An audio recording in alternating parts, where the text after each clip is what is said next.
Today I am moving to the third section of Unit 1, namely Analytic Functions.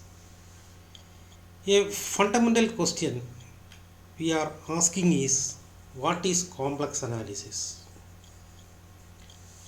Complex analysis is the study of complex differentiable functions, or more accurately, analytic functions. We are asking another two questions. Is complex analysis a generalization of real analysis? And second question, is Fisher's differentiability same as complex differentiability? Today, we try to answer these two questions. Let us begin with the definition of the differentiability of a real function. Let I be an open interval in R, and let f be a function defined from I to R. Let a be an element in I. Define a function GA from I minus a to R by GA of x is equal to f of x minus f of a divided by x minus a. Note that the function GA is a well-defined function on I minus a.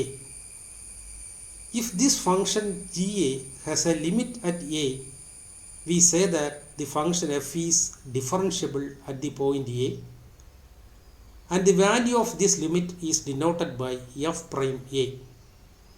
That is, f prime a is defined as the limit of the function GAX when x tends to a. That is equal to limit x tends to a. Here GAX is equal to f of x minus f of a divided by x minus a.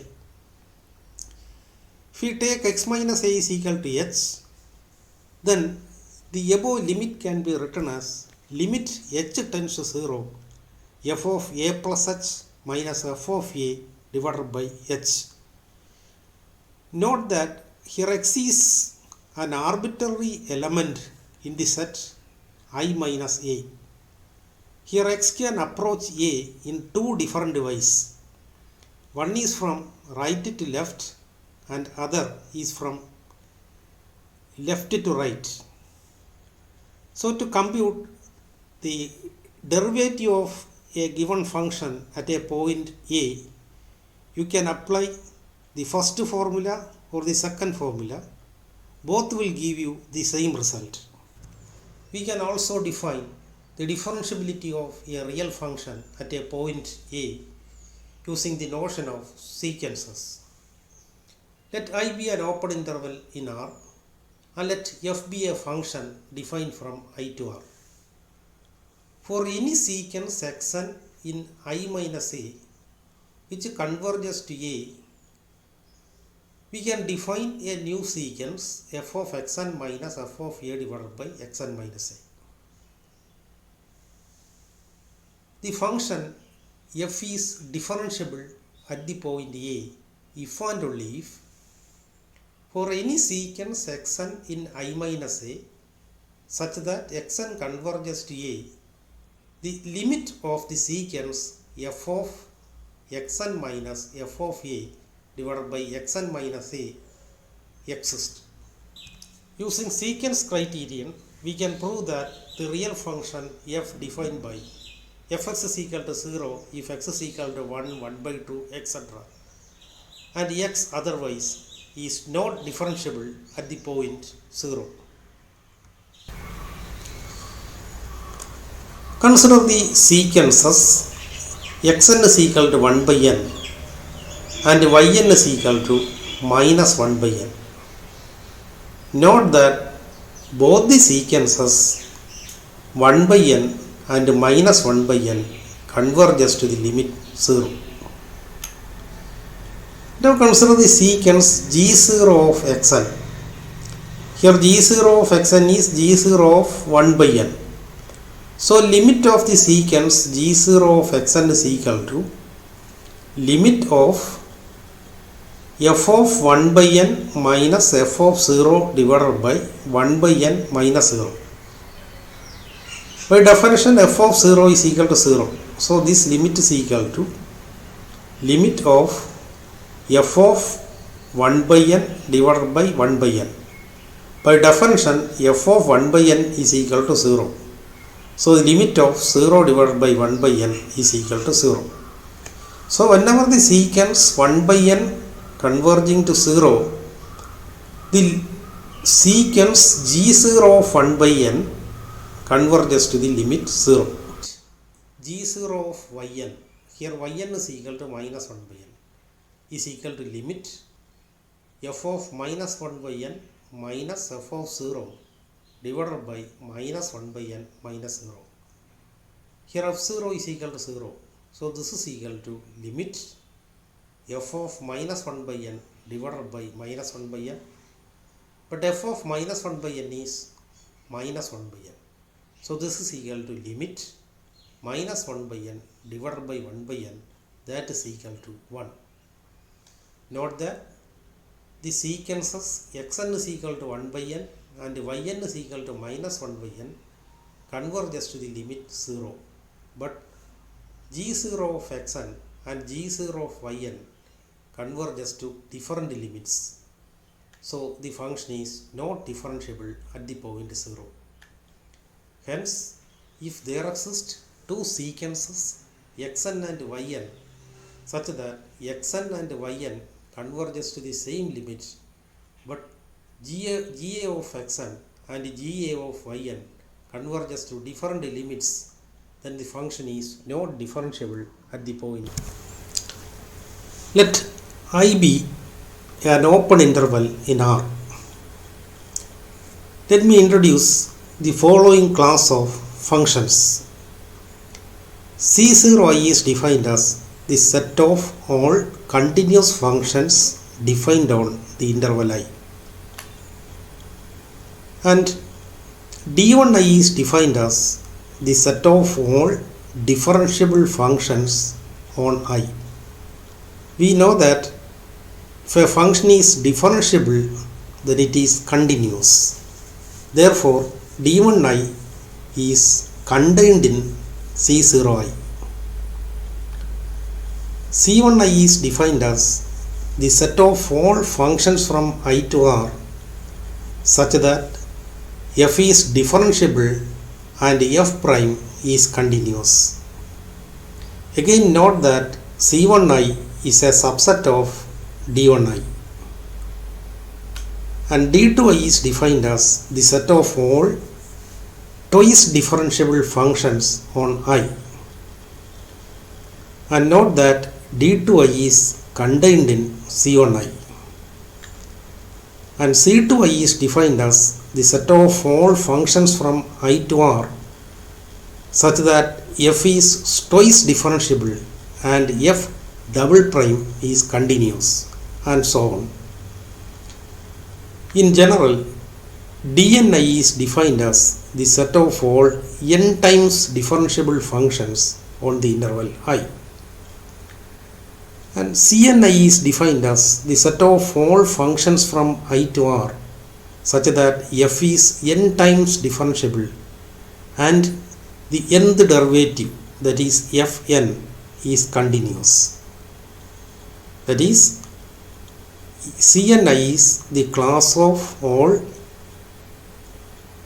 n times continuously differentiable functions defined on I, and so on.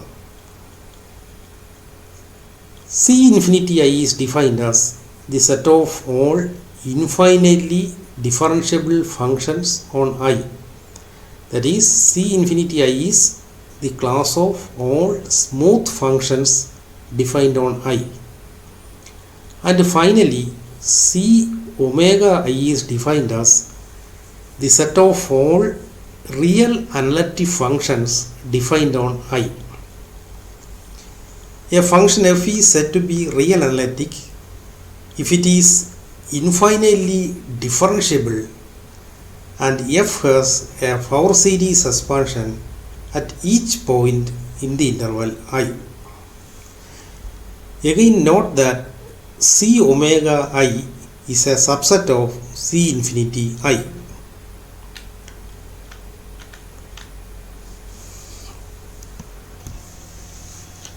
Hence, we have a chain like this. We will prove that each containment is strict.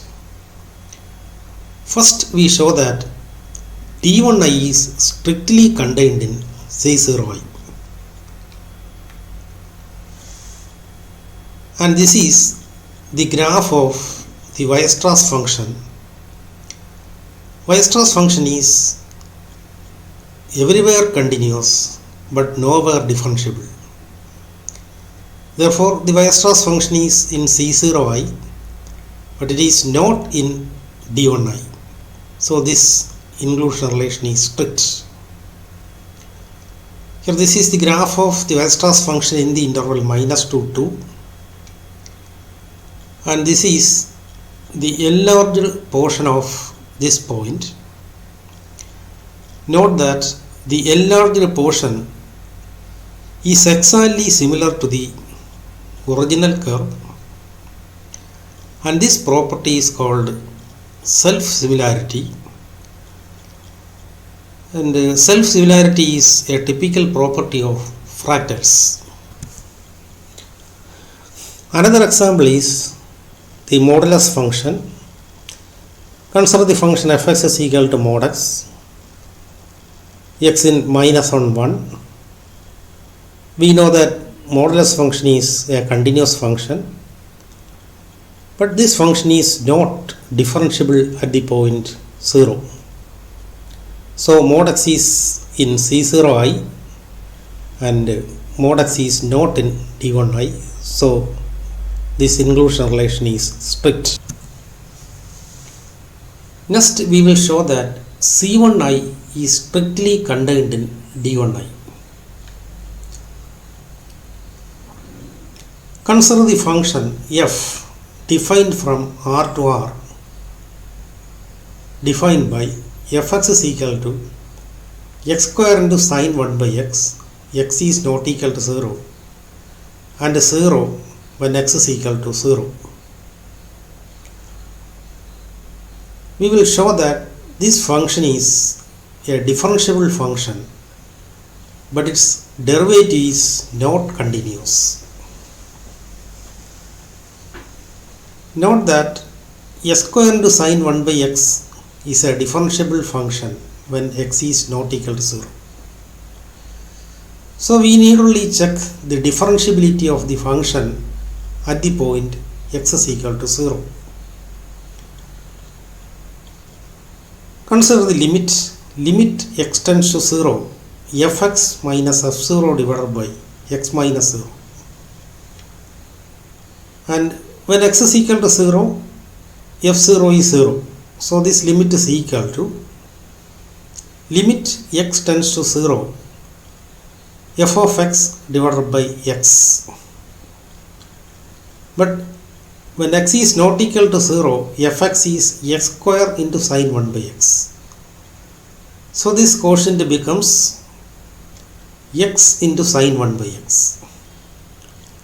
And note that x into sine 1 by x lies between minus x and plus x. So when x tends to 0, we have limit of x into sine 1 by x is equal to 0 by Squeez's theorem. So the derivative of the function at x is equal to 0 is given by f dash 0 is equal to 0. So f dash x is equal to 2x into sine 1 by x minus cos x, and this is the derivative of the function s square into sine 1 by x when x is not equal to 0. And when x is equal to 0, derivative 0. And note that this function f prime x is not continuous at x is equal to 0, because the limit of f dash x when x is equal to 0 does not exist. And this is the graph of the function f dash x and this function is not continuous at the point x is equal to 0. That is, limit x tends to 0 f dash x does not exist. Therefore, the function is not continuous at the point x is equal to 0. Hence, the function f is a differentiable function. That is, f is in d1i, but its derivative is not continuous. So f is not in c1i. So this containment is strict. That is, c1i is strictly contained in d1i. Next, we show that d2i is strictly contained in c1i.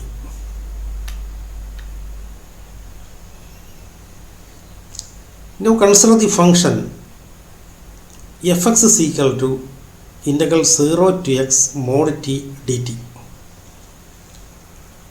Here note that mod t is a continuous function.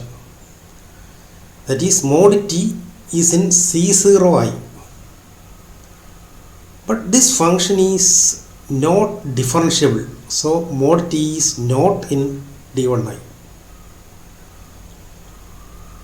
So to construct a function in c1i which is not in d2i, take a function in c0i which is not in d1i. Here modulus of t is in c0i, but modulus of t is not in d1i. Then consider the indefinite integral of that function, that is mod t. Then consider the derivative of this function, f dash x is equal to mod x.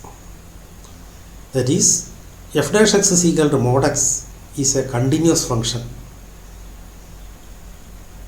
That is, the function f is in c1i. Note that this indefinite integral is always continuous and its derivative exists, and then its derivative is continuous. Therefore, the function f is in c1i. But f double prime does not exist. So this function is not twice differentiable. Hence the function is in c1i, but this function is not in d2i. So this inclusion relation is strict. Next, we show that c2i is strictly contained in d2i. Now consider the function fx is equal to s square into sin 1 by x, x not equal to 0, and 0 when x is equal to 0. And note that this function is in d1. This function is a differentiable function. We have already proved this. This function is d1. But this function is not in c1. So that consider the indefinite integral of this function. Note that this function is in d1, but it is not in c1. Then consider the indefinite integral of this function. Then this function is twice differentiable, and first derivative is f of x, and f of x is again differentiable, so it is twice differentiable. But its second derivative is equal to f prime, and f prime is not continuous. We have already proved that this function is differentiable and its derivative is not continuous. Hence the function f is in d2i, but f is not in c2i. So this containment is strict. Next, c3i is strictly contained in d3i. So to prove this, take any element in d2i which is not in c2i. So f in d2i means f is twice differentiable. and f is not in C2i means f double prime is not continuous. And then consider the indefinite integral of the function f, that is gx is equal to integral 0 to x ft dt. Here g prime is equal to f and g double prime is f prime, and the third derivative of the function g is the second derivative of the function f double prime. Here the function g is 3 times differentiable, but the third derivative is not continuous. Hence g is in d3i, but g is not in c3i. Next we prove that the inclusion c4i contained in d4i is strict. So to prove this, take an arbitrary element f in d3i such that that function is not in c3i. Please take an arbitrary element in d3i which is not in c3i. F is in d3i means f is 3 times differentiable, and f is not in c3i means the function f3 is not continuous. Now consider the indefinite integral of the function f. Here g prime is f, g double prime is f prime, and g3 is f double prime, and g4 is f3. Here the function g is 4 times differentiable, therefore g is in d4i, but the third derivative is not continuous, therefore g is not in c4i. So this inclusion relation is strict. Next we will prove that Cni is strictly contained in Dni. Here we prove that this inclusion relation is strict. So to prove this, take an element in f in Dn-1i such that f is not in Cn-1i. So f is in Dn-1i means f is n-1 times differentiable, and f is not in Cn-1i means the n-1 the derivative of the function is not continuous. And consider the indefinite integral of the function f, and this function is n times differentiable, and the nth derivative is equal to fn-1, but fn-1 is not continuous. So the function g is in Dni and g is not in Cni. So this inclusion relation is strict. Next we will prove that Dn+1i is strictly contained in Dni. That is, there exist n times differentiable functions which are not n+1 times differentiable. Consider the function fx is equal to x to the power n+1 if x is in 0, 1, and minus x to the power n+1 if x is in -1, 0. You can verify that the nth derivative of this function is n+1 factorial into x if x is in 0, 1, and minus n+1 factorial into x if x is in -1, 0, and this is equal to n+1 factorial into mod x. So the function f is n times differentiable, but mod x is not a differentiable function, so this function is not n+1 times differentiable function. That is, f is an n times differentiable function, but it is not n plus 1 times differentiable.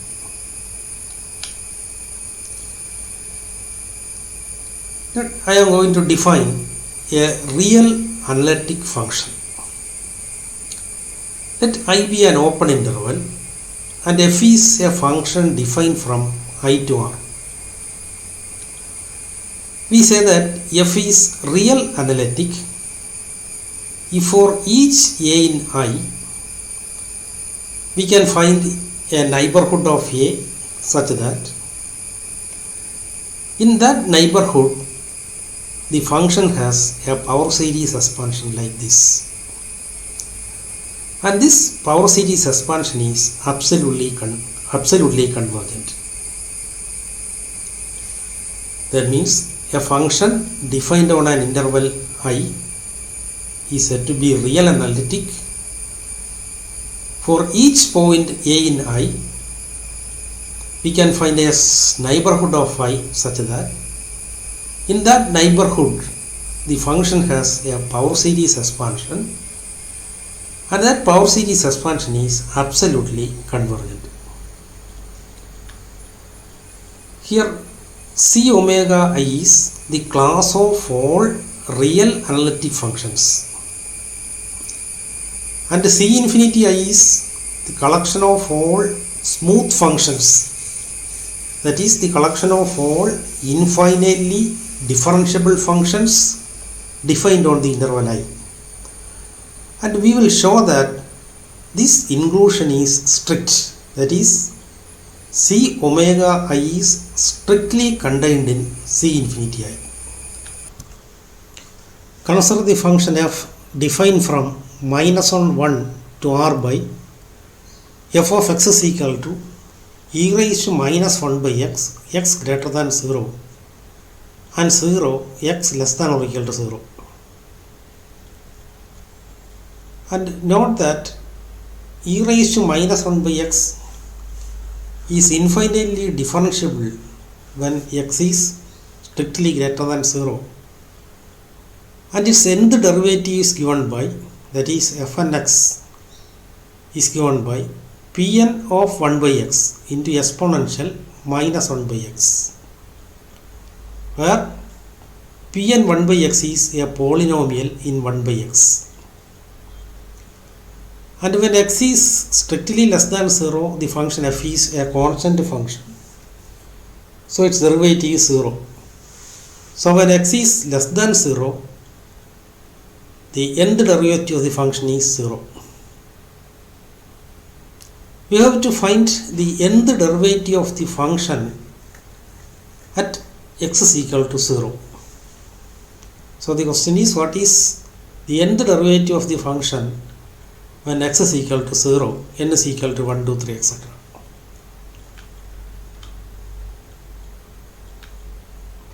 And note that when x is less than 0, the function is a constant, that is fx is equal to 0. Therefore, its left hand derivative is 0. So the right hand derivative f prime 0 plus is the right hand derivative of the function at x is equal to 0.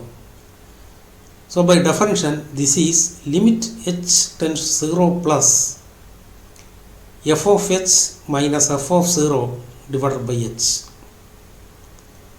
But f of 0 is 0. So this is equal to limit h tends to 0 e raised to minus 1 by h divided by h. Take 1 by h is equal to x. So when h tends to 0, x tends to infinity. So this limit is same as limit x tends to infinity, x divided by e raised to x. But by L'Hospital rule, this limit is equal to 0. Here the right hand derivative is 0 and the left hand derivative is obviously 0. Therefore, the right hand derivative is equal to left hand derivative, both equal to 0. So the function is differentiable at x is equal to 0. we prove that the nth derivative of the function at x is equal to 0 is 0. We prove this by induction. We have already proved that f prime 0 is equal to 0. So assume that the nth derivative of the function at x is equal to 0 is equal to 0. Obviously, the left hand derivative fn plus 1 0 minus is 0.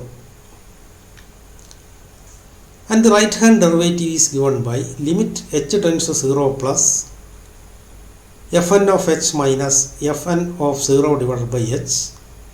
But by induction hypothesis, fn 0 is equal to 0.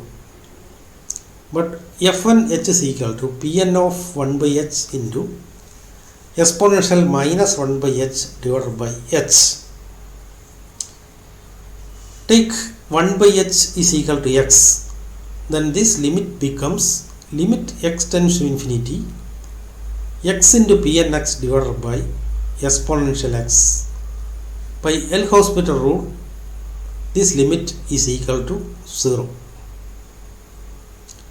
Hence, the nth derivative of the function f is given by pn of 1 by x into exponential minus 1 by x if x is strictly greater than 0 and 0 when x is less than or equal to 0, and this is true for n is equal to 1, 2, 3, etc.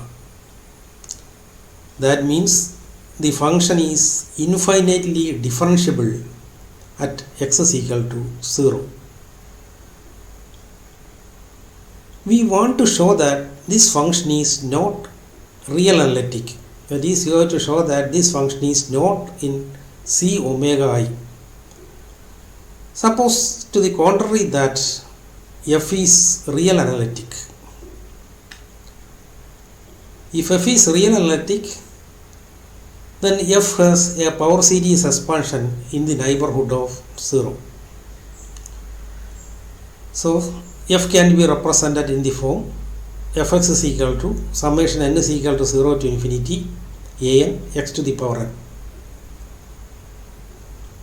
And note that the coefficients a is not equal to 0 for all I. So let n be the smallest non-negative integer such that an is not equal to 0.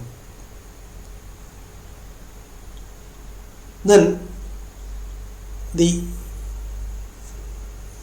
it follows that the nth derivative of the function at 0 is equal to n factorial into an. It's our assumption, but this contradicts our previous observation that the nth derivative is equal to 0 for all n. So this contradiction shows that the function fx is not real analytic. That is, the function is infinitely differentiable, but that function is not in C omega I. That is, the function is not real analytic. Next, I am going to define the Fresher's differentiability of a function. Let G be an open subset of Rn.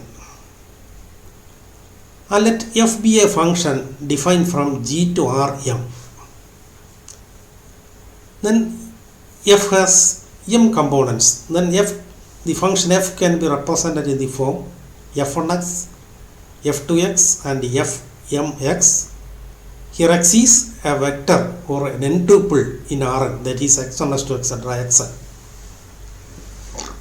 We say that the function is Fresher's differentiable at a point x0 in Rn if there exists a linear transformation T from Rn to Rm such that limit h tends to 0 modulus of f of x0 plus h minus f of x0 minus th whole divided by modulus of h is equal to 0. Moreover, the derivative, here the derivative is a linear transformation and the derivative of the function at the point x0 is given by f dash of x0 is equal to the linear transformation t is equal to the Jacobian of f. Suppose all the partial derivatives of the functions, that is d1 f1 etc. dn f1, dm fn etc. dm fn, all the partial derivatives are continuous, then the function is Fresher's differentiable. That is a sufficient condition for differentiability.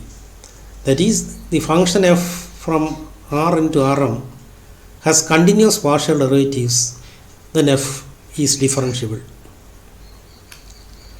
Now consider the special case when m is equal to n is equal to 2. So let G be an open subset of R2 and f is a function defined from G to R2. Then this function can be represented in the form fx is equal to f1x, f2x. Here f1x and f2x are the components of the function f, and x is the vector xy. So this function is differentiable if there exists a linear transformation from R2 to R2 such that the limit of this quotient is equal to 0. Moreover, the derivative of the function at x is equal to x0 is given by the Jacobian of the function f at x is equal to 0. Next, I am going to define the differentiability of complex functions. Let G be an open subset of C, and let f be a function defined from G to C, and A is an element in G, and define a function GA from G minus A to C by GA of Z is equal to Fz minus f of A divided by Z minus A for all Z in C minus A.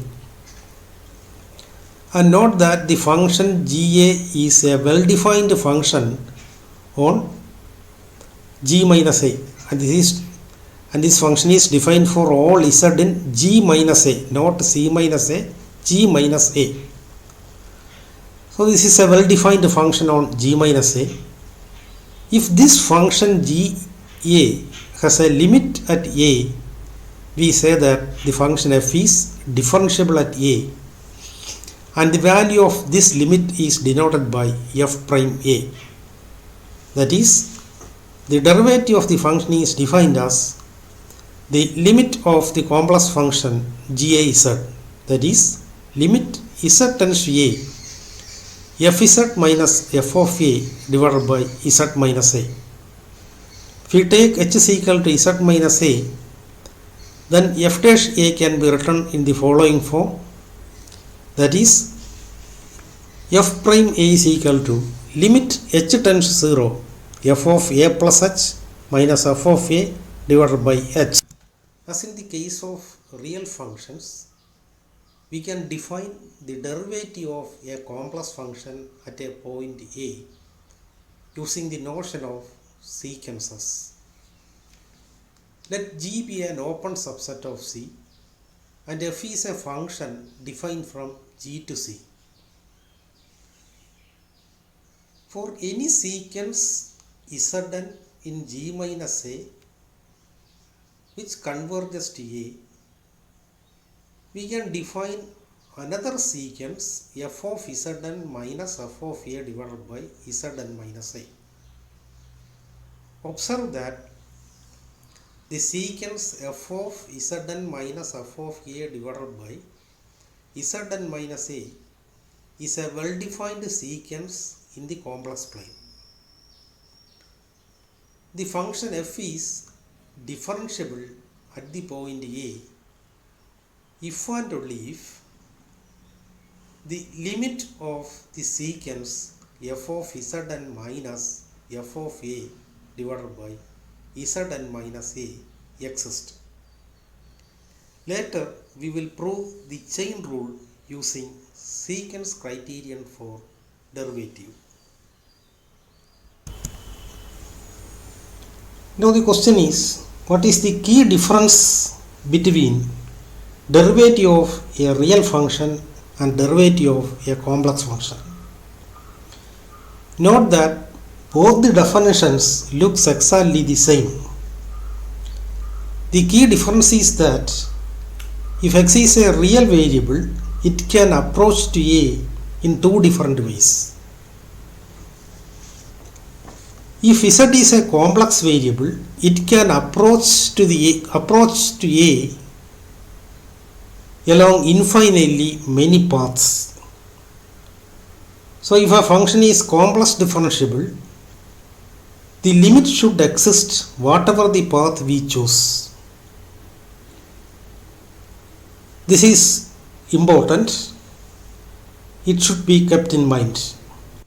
Observe that Fisher's differentiability on R2 is a generalization of real derivative. Suppose a real function f is differentiable at a point A. Then its derivative f prime a is a real number. Then f prime a can be identified with a linear transformation defined by x goes to f prime ax. So Fisher's differentiability is a generalization of real derivative. We are asking the question, is Fisher's differentiability same as complex differentiability? We will prove that Fisher's differentiability is not same as complex differentiability. Consider the function f defined from C to C by f of z is equal to mod z.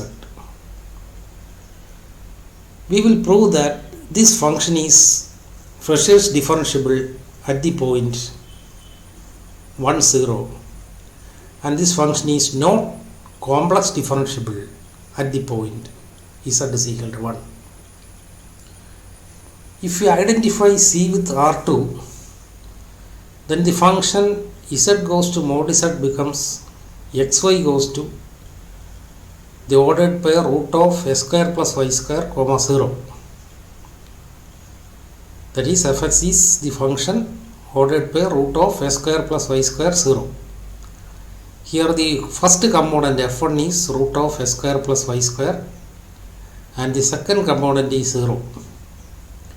Note that the partial derivative of f1 with respect to x, partial derivative of f1 with respect to y, partial derivative of f2 with respect to x, partial derivative of f2 with respect to y are continuous at the point 1, 0. So the function is Fisher's differentiable and its derivative is given by the Jacobian 1, 0, 0, 0. So the function f z is equal to mod z square is Fisher's differentiable and its derivative is the linear transformation 1, 0, 0, 0. Now consider the complex derivative of the function at the point 1. Now consider limit h tends to 0 f of 1 plus h minus f of 1 by h. That is equal to limit h tends to 0.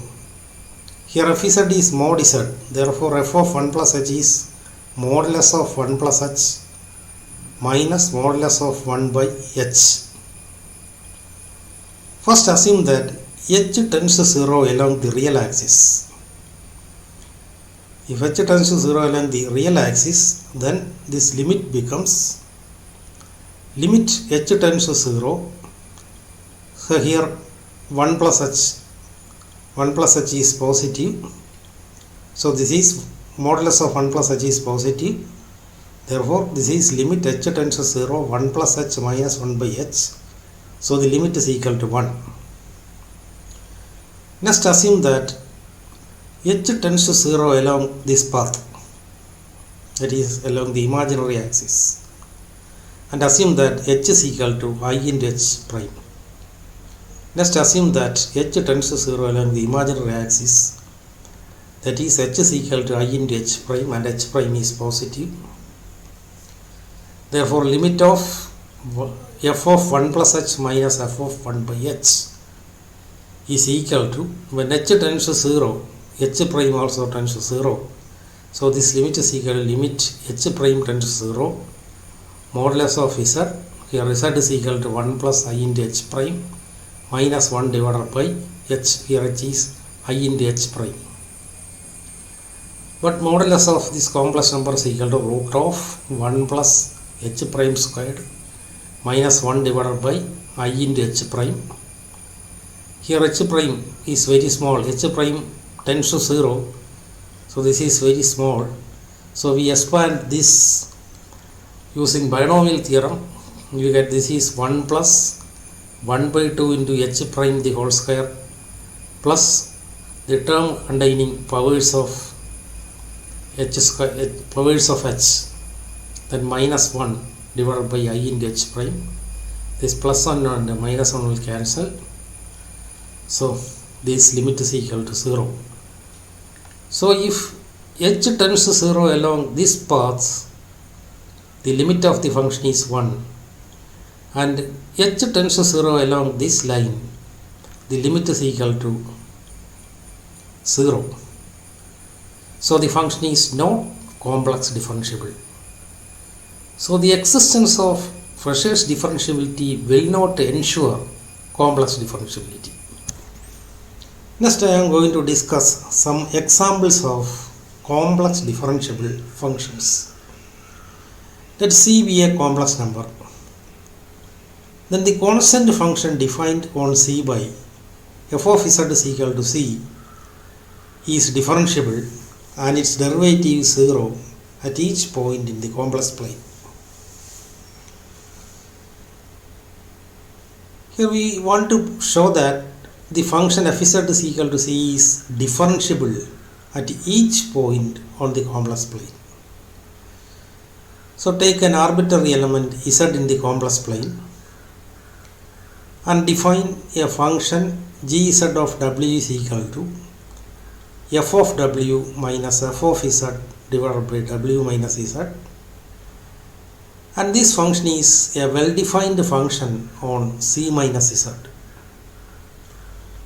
And since f z is equal to c for every w in c, we have f of w is equal to c minus f of z is also c, that is c minus c divided by w minus z is equal to 0. And this means that the function defined on c minus z is a constant function, that is gz of w is equal to 0 for every w in c minus z. Therefore the limit of this function is equal to 0. But this limit of this is equal to the derivative of the function f, that is the derivative of the function f at z is 0. Here z is an arbitrary element and this is true for every complex number z. So in other words, the derivative f prime of f is given by f prime z is equal to 0 for every z in C. Now consider another example. Let f be a function defined on C by f of z is equal to z. Then its derivative is 1 at each point on C. Now for every complex number w which is not equal to z, we have gz of w is equal to fw minus fz divided by w minus z. And note that this is a function defined on c minus z. But f of w is w. Here the function is identity function. This is w minus z divided by w minus z. But this is equal to 1. So the function gz of w is equal to 1 for every w in c minus z. That is, the function is the constant function 1. So the limit of this function when w tends to z is 1, and this means that the function f is differentiable at the point z and its derivative is equal to 1, and this is true for every complex number z in C. Hence the function f z is equal to z is differentiable at each point in C, so its derivative f dash z is equal to 1. Let G be an open subset of C, and let f be a function defined from G to C. Let D is equal to set of all those elements in G such that f is differentiable at z. Then for each z in D, the limit of the function gz exists. That is, for each z in D, the limit of the function gz exists. And this defines a function f prime from D to C.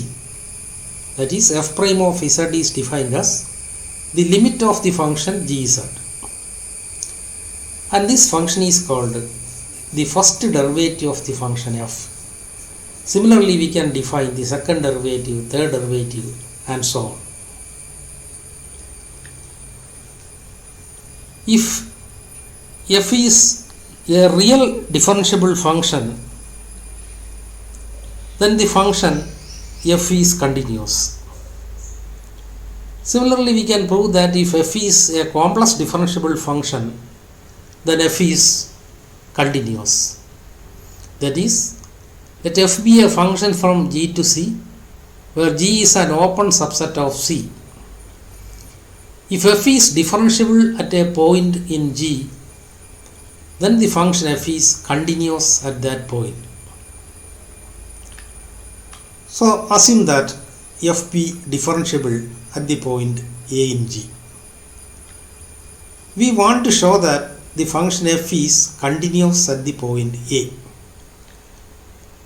To prove that f is continuous at the point A, it suffices to show that limit of fz when z tends to A is equal to f of A. Since f is differentiable at the point A, the function g defined from G minus A to C defined by g of z is equal to f of z minus f of A divided by z minus A as a limit. Note that this function is a well-defined function on G minus A, and since the function is differentiable at the point A, this function has a limit when x tends to A. That is, limit x tends to A, g of z is equal to f prime of A. Now for every complex number z not equal to A, we have, so if z is not equal to A, we have z minus A into gz is equal to fz minus f of A. From that equation we can write fz minus f of A is equal to z minus A into g of z. Therefore f of z is equal to z minus A into g of z plus f of A. So taking limit as z tends to A, that is, limit z tends to A f of z is equal to limit z tends to A z minus A into limit z tends to A g of z plus limit z tends to A f of A, but f of A is a constant. But the limit here, note that z minus A is a continuous function. Therefore limit of z minus A is equal to A minus A, that is equal to 0. So this is 0 into f prime A plus f of A, but this is equal to f of A. That is, when limit z tends to A, f of z is equal to f of A, and this shows that the function f is continuous at the point A. Let G be a non-empty subset of C. As in the case of real functions, we can define the following class of functions. C0 of G is defined as the set of all continuous functions defined on G. And D1G is defined as the set of all differentiable functions on G. C on G is defined as the set of all functions from G to C such that f is differentiable and f prime is continuous. D2G is defined as the set of all twice differentiable functions on G. C2G is defined as the set of all functions from G to C such that f is twice differentiable and f double prime is continuous, and so on.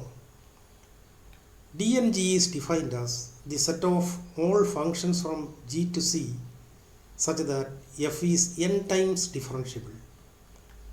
CNG is defined as the set of all functions from G to C such that f is n times differentiable and fn is continuous. That is, the nth derivative of the function f is continuous, and so on. C infinity G is defined as the set of all functions from G to C such that f is infinitely differentiable.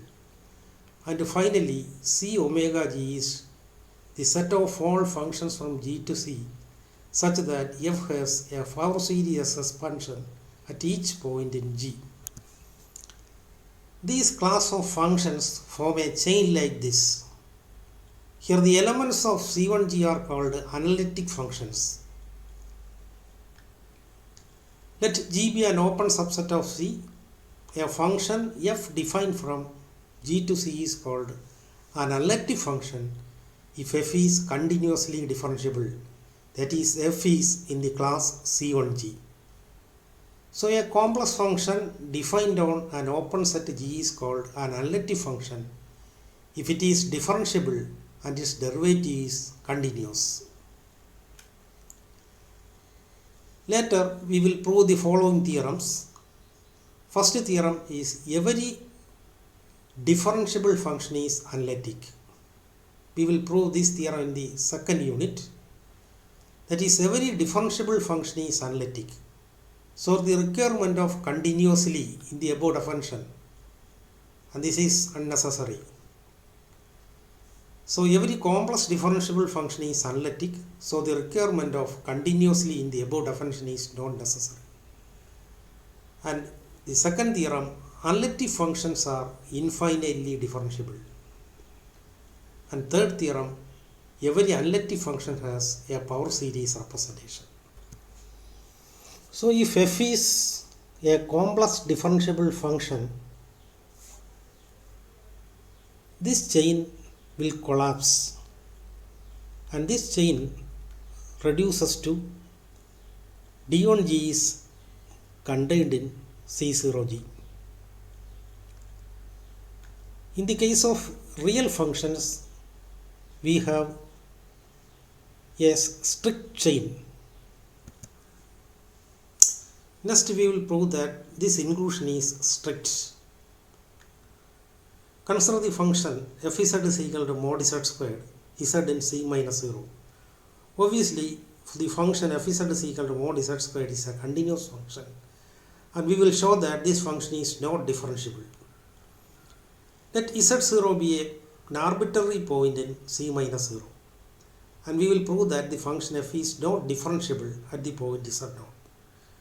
Now consider the limit z tends to z0 f of z minus f of z0 divided by z minus z0.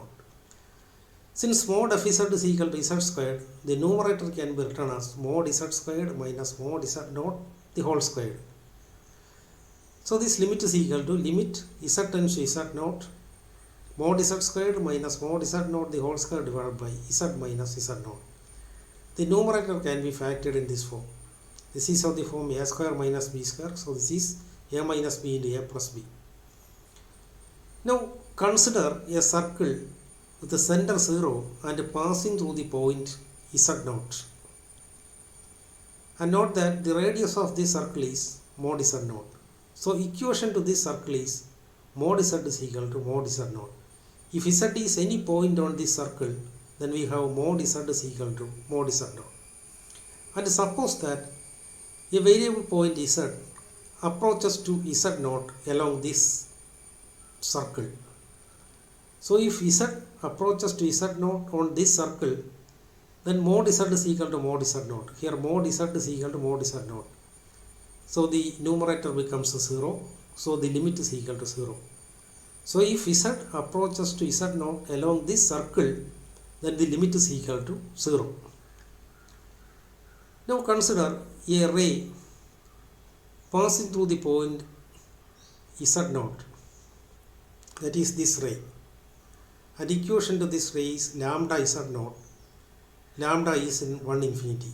This ray starts from the point z0. If z approaches to z0 along this ray, then this limit can be written as, here mod z is equal to lambda into mod z0. Here lambda is positive and mod z is lambda into mod z0. So you will get, that is when z tends to z0, lambda tends to 1. So z tends to z0, lambda tends to 1. So this limit is equal to limit lambda tends to 1 mod z0 the whole square divided by z0 into lambda plus 1. So we get 2 into z0 bar, and here z0 is an arbitrary point in c minus 0. So this is not equal to 0. Hence if z approaches to z0 along this path, then the limit is 0. Again, if z approaches to z0 along this path, the limit is 2 into z0 bar, which is not equal to 0. Here the limits are different. So the function is not differentiable at the point z0. Now consider another example. Fz is equal to z bar, where z bar denotes the conjugate of the complex number z, and z is in C. We will show that this function is everywhere continuous but nowhere differentiable. Let z be an arbitrary point in the complex plane. Now consider the limit w tends to z modulus of f of w minus f of z. This is equal to limit w tends to z modulus of, here f of z is z bar. So f of w minus f of z can be written as w bar minus z bar. This is equal to limit w tends to z modulus of w minus z, and this is equal to 0. And this means that the function f is continuous at the point z. Now fix a point z in C. Let z is equal to x0 plus i0. And consider the limit w tends to z f of w minus f of z divided by w minus z. This is equal to limit w tends to z w bar minus z bar divided by w minus z. This figure here denotes the point z is equal to x0 plus I y0. And here AB is a line passing through the point z and parallel to the real axis. And AC is a line passing through z and parallel to the imaginary axis. Since the line AB is parallel to the real axis, any point on this line can be taken as w is equal to x plus I y0. Similarly, any point on the line AC can be taken as w is equal to x0 plus IY. First assume that w tends to z along the line AB. Suppose z tends to w along the line AB. Then this limit becomes limit w tends to z w bar minus z bar divided by w minus z. That is equal to limit x tends to x0 x minus I y0 minus x0 minus I into y0 whole divided by x plus I into y0 minus x0 plus I into y0. That is equal to limit x tends to x0 x minus x0 divided by x minus x0 is equal to 1. Just assume that w tends to z along the line AC. So in this case, the limit becomes minus 1. So if W tends to Z along this line, the limit is 1. And W tends to Z along the line AC, the limit becomes minus 1. So the function is not differentiable at the point Z is equal to Z0. Next, consider the function Fz is equal to mod Z. Z is in C. Obviously, this function is a continuous function. We will show that this function is nowhere differentiable. We consider two cases. Case 1, suppose Z is equal to 0. Then limit Z tends to 0, Fz minus F0 divided by Z minus Z0 is equal to limit Z tends to 0. Here F0 is 0, so Fz by Z, but Fz is mod Z. Now assume that Z tends to 0 along the positive real axis, then this limit becomes 1. If Z tends to 0 along the negative real axis, the limit becomes minus 1. So the function is not differentiable at the point Z is equal to 0. Now consider a point Z0 which is not equal to 0. Suppose Z0 is not equal to 0. And let Z0 is equal to R into e raised to I theta be the polar representation of the complex number Z0. So in this case, the limit becomes limit Z tends to Z0 f of Z minus f of Z0 divided by Z minus Z0. This is equal to limit Z tends to Z0 mod Z minus mod Z0 divided by Z minus Z0. Here we will apply sequential differentiability. Now consider this sequence Zn is equal to Z0 plus 1 by n into e raised to I theta. And this is a sequence in the complex plane. And here Z0 is equal to R into e raised to I theta. Therefore, the sequence Zn can be written as R plus 1 by n into e raised to I theta. Now consider the limit of the function, that is limit n tends to infinity f of Zn minus f of Z0 divided by Zn minus Z0 is equal to limit n tends to infinity. Here f of Zn, that is f of Zn is modulus of Z, that is modulus of R plus 1 by n into e raised to I theta minus modulus of R into e raised to I theta whole divided by, here Z is R plus 1 by n into e raised to I theta minus R into e raised to I theta. And modulus of this complex number is R plus 1 by n. So we get this limit is equal to e raised to minus I theta. That is, whenever the sequence Zn converges to the point Z0, the limit of the sequence, that is the sequence f of Zn minus f of Z0 divided by Zn minus Z0, this sequence converges to the point e raised to minus I theta. Now consider another sequence Zn is equal to Z0 minus 1 by n into e raised to I theta.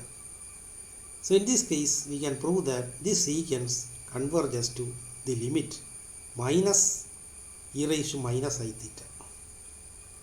Here the limits are different. So the sequence Z0 plus 1 by n into e raised to I theta and Zn is equal to Z0 minus 1 by n into e raised to I theta converges to the same limit. But the sequence f of Zn minus f of Z0 divided by Zn minus Z0 converges to different limits. Therefore, the function is not differentiable at the point Z0. Complex analysis gives you several nice theorems.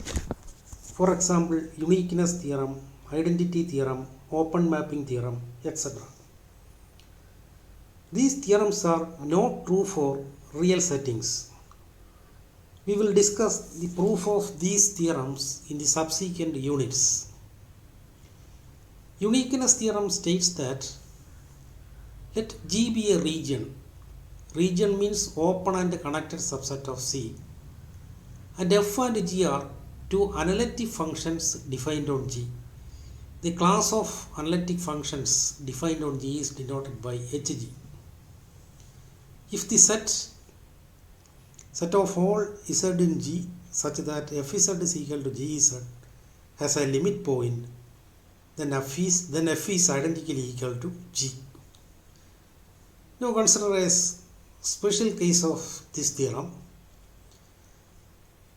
Suppose f is an analytic function defined on C and g is equal to 0. G is equal to 0 is an analytic function.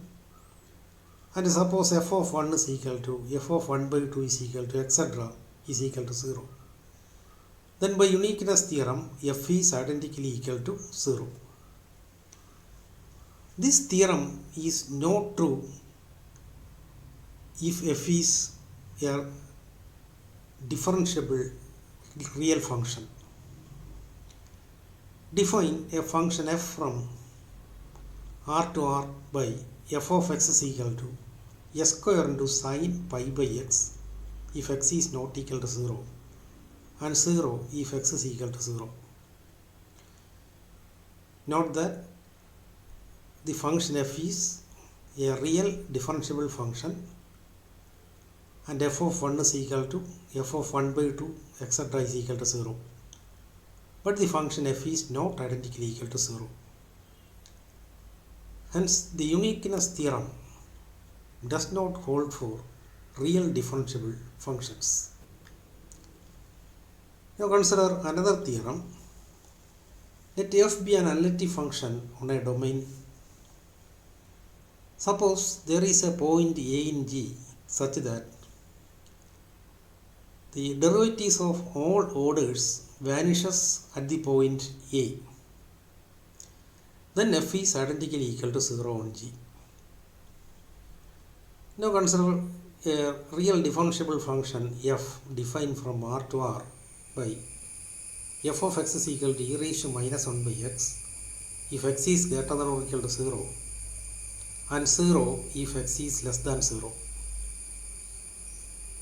And this function is an infinitely differentiable function and the derivatives of all orders vanishes at x is equal to 0. But this function is not identically equal to 0. So this theorem is not true if f is an infinitely differentiable real function. Another theorem, and this theorem is called Liouville's theorem. Suppose f is analytic on C and f is bounded. Analytic functions on C are called entire functions. Here f is an entire function which is bounded, then f is constant. Now consider the real function f defined from R to R by f of x is equal to sin x. This is a differentiable function on R. And note that this function is bounded. Sin x is a bounded function, but it is not constant. So Liouville's theorem is not true in the real settings. Then Short's reflection lemma. Suppose D is the unit disk and suppose that f is analytic on D and the modulus of f of z is less than or equal to 1 for all z in G and f0 is equal to 0, then the derivative of the function, then the modulus of the derivative of the function at 0 is less than or equal to 1 and the modulus of fz is less than or equal to mod z for all z in G. Consider the real function fx is equal to 2x divided by s square plus 1, x is in the interval minus 1, 1. Here f is a differentiable function and minus 1 is less than or equal to mod fx less than or equal to 1 for all x in minus 1, 1 and f0 is equal to 0. So these two conditions are satisfied. But the derivative of the function at x is equal to 0 is 2 and this condition is not satisfied. So Short's lemma is not true when fx is a real function. Then open mapping theorem. If D is an open connected subset of C and F is a non-constant analytic function, then F maps open subsets of D to open subsets of C. Consider the function f defined from R to R, defined by fx is equal to a square. Obviously, this function is a differentiable function, and image of the open set, that is image of the open interval minus 2, 2 under this function is the half open interval 0, 4, which is not open in R. Hence f is not an open mapping. So open mapping theorem does not hold for real functions. Next, I am going to state identity theorem. Identity theorem states that if an analytic function vanishes on a non-empty open subset of a domain, then it vanishes on the entire region. Define a function f from R to R by f of x is equal to s squared if x is greater than or equal to 0 and 0 if x is strictly less than 0. Obviously, the function f is a real differentiable function on R. The image of the open set minus infinity 0 under this function is 0. Hence, f vanishes on the open set minus infinity 0. But this function is not identically equal to 0 on R. Hence, identity theorem does not hold for real differentiable functions. Now we have another theorem. Suppose f and g be two analytic functions defined on a region G. And suppose that fg is identically equal to 0, then f is identically equal to 0 or g is identically equal to 0. Now consider the function f defined from R to R by f of x is equal to exponential minus 1 by x if x is strictly greater than 0 and 0 if x is less than or equal to 0. Clearly, the function f is a differentiable function on R. Define another function gx defined by gx is equal to f of minus x.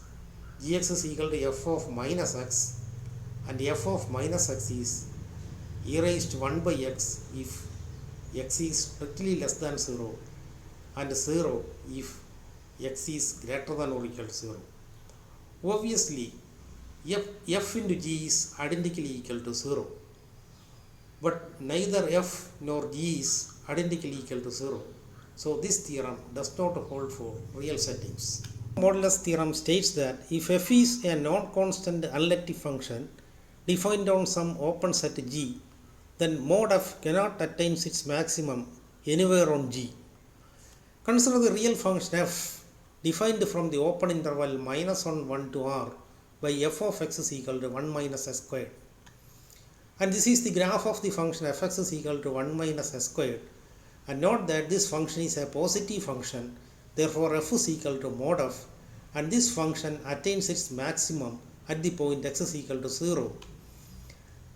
The function f attains its maximum at x is equal to 0, which is inside the region minus 1, 1. Hence, maximum modulus theorem does not hold for real differentiable functions. In a nutshell, complex analysis is not a generalization of real analysis, and Fresher's differentiability is not same as complex differentiability.